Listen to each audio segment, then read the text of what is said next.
तो इस चैप्टर में हमने क्या सीखा कि जब केमिकल रिएक्शंस होती हैं तो जो रिएक्टेंट्स और जो उनका जो सम है रिएक्टेंट्स और जो प्रोडक्ट्स का वो चेंज नहीं होता।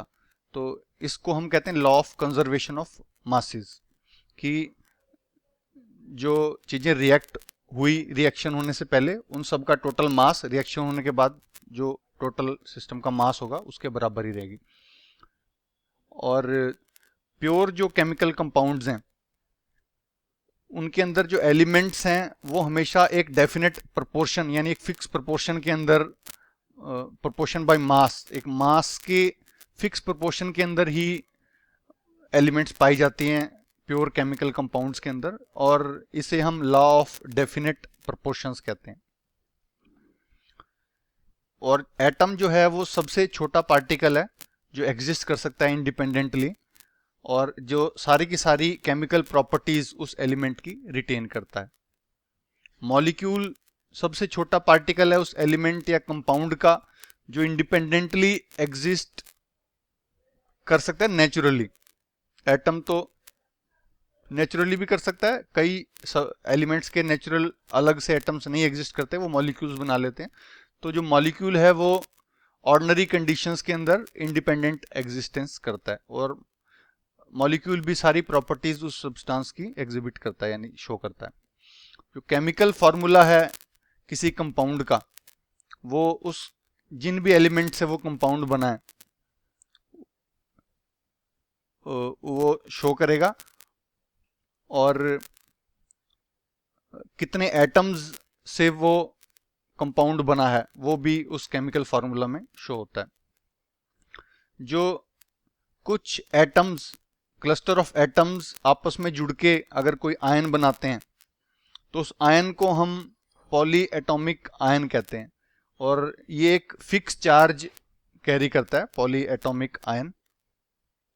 जो केमिकल फॉर्मूला है मॉलिक्यूलर कंपाउंड, किसी भी मॉलिक्यूलर कंपाउंड का, वो उसकी वैलेंसी क्या है उसके एलिमेंट्स की, उस पे डिपेंड करता है।